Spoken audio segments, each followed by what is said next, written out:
Bonjour et bienvenue dans ce nouveau podcast vidéo, les clauses concernant la dissolution du mariage. Je suis Justine Parmentier, gérante d'Athéna Patrimoine BFC, un cabinet de gestion de patrimoine. Les clauses concernant la dissolution du mariage, décès, divorce, quelles conséquences sur le patrimoine?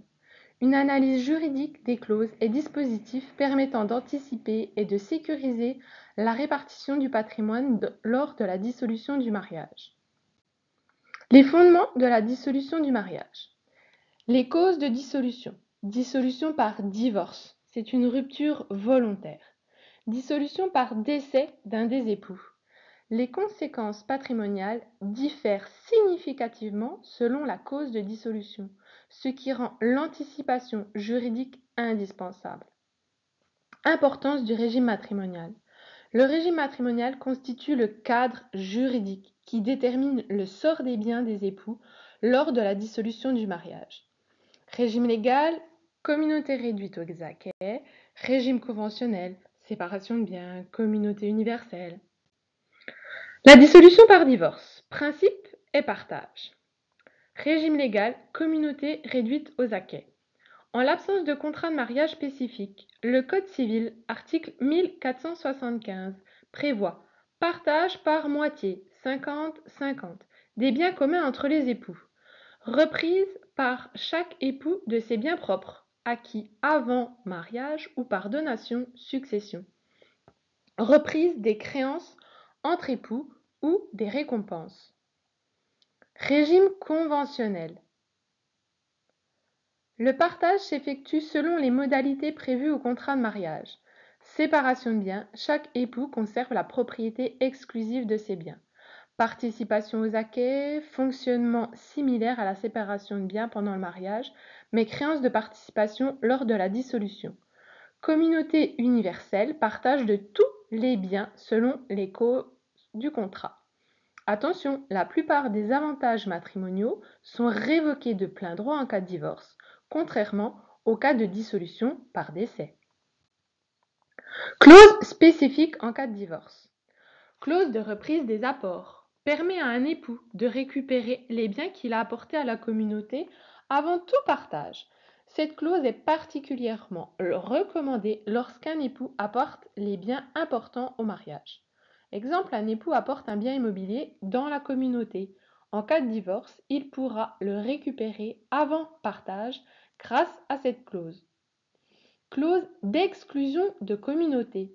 Certains biens spécifiques, souvent professionnels, sont exclus du partage, permettant à l'époux de conserver l'intégralité de ce bien. Exemple, un fonds de commerce apporté pendant le mariage peut être exclu du partage en cas de divorce, protégeant ainsi l'activité professionnelle. Société d'acquet. Dans ce régime mixte, seuls les biens expressément mis en commun sont partagés lors du divorce. Tous les autres biens restent propres à chaque époux. Particulièrement adapté aux couples souhaitant une grande autonomie financière, tout en partageant certains biens spécifiques. Dissolution par décès, principe et partage. Principes généraux. En régime légal, communauté réduite aux acquets. Les biens communs sont partagés pour moitié entre le conjoint survivant et les héritiers du défunt. Chaque époux conserve la propriété de ses biens propres. Le conjoint survivant bénéficie de droits successoraux spécifiques en plus de sa part dans la communauté. Droits spécifiques du conjoint survivant. Droit temporaire au logement, 1 an gratuit. Droit viager au logement, article 764 du Code civil. Attribution préférentielle possible. Choix entre un quart en pleine propriété ou 100% en usufruit des biens successoraux en présence d'enfants communs. Avantages matrimoniaux en cas de décès. Clause de préciput. Permet au conjoint survivant de prélever certains biens sur la communauté avant tout partage, sans imputation sur sa part successorale. Exemple, le conjoint survivant peut prélever le logement familial et son mobilier avant le partage de la communauté avec les héritiers du défunt. Avantage fiscal, ne constitue pas une donation et est donc exonéré de droits de succession. Clause d'attribution intégrale. en communauté conventionnelle permet au conjoint survivant de recueillir la totalité de la communauté, soit en pleine propriété, soit en usufruit. Attention, les enfants non communs peuvent exercer une action en retranchement si cette clause excède la quotité disponible. Intérêt, protection maximale du conjoint survivant, particulièrement efficace en l'absence d'enfants non communs. Donation entre époux. Augmente la part successorale du conjoint survivant dans la limite de la quotité disponible spéciale. Peut porter sur tous les biens communs et propres du défunt, contrairement aux avantages matrimoniaux qui ne concernent que les biens communs. Révocable unilatéralement, contrairement aux avantages matrimoniaux qui nécessitent un changement de régime matrimonial. Tableau comparatif, divorce contre décès. Cause de dissolution, le divorce. Sort des biens communs, partage 50-50 après reprise des biens propres. Clause applicable, reprise des apports, exclusion de communauté, société d'acquêt.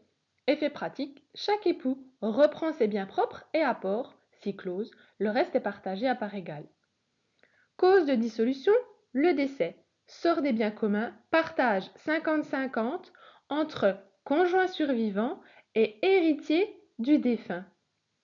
Clause applicable, précipute, attribution intégrale, donation entre époux. Effet pratique, conjoint survivant peut prélever certains biens ou recueillir toute la communauté selon les clauses. Point de vigilance essentiel. Certaines clauses précipitent attribution intégrale ne jouent qu'en cas de décès, jamais en cas de divorce. L'action en retranchement des enfants non communs peut limiter l'effet de l'attribution intégrale. Les avantages matrimoniaux sont exonérés de droits de succession entre époux, mais leur qualification juridique peut être délicate. Recommandations pratiques. Anticiper et adapter. Adapter les clauses à la situation familiale spécifique. Famille recomposée, enfants non communs, entreprise familiale. Réévaluer régulièrement le contrat de mariage pour l'adapter aux évolutions patrimoniales et familiales. Combiner judicieusement régime matrimonial et dispositions successorales. Sécuriser les preuves. Conserver les preuves d'origine des biens propres et des apports. Établir des inventaires précis en annexe du contrat de mariage. Documenter les emplois et remplois pour faciliter les reprises. Veiller à la traçabilité des flux financiers entre patrimoine propre et commun. Consulter un spécialiste. Solliciter l'expertise d'un notaire pour rédiger un contrat de mariage. Faire appel à un conseiller en gestion de patrimoine pour l'analyse globale. Prévoir un accompagnement juridique et fiscal pour optimiser la protection du conjoint et la transmission patrimoniale. Merci et à très bientôt pour un nouveau podcast vidéo.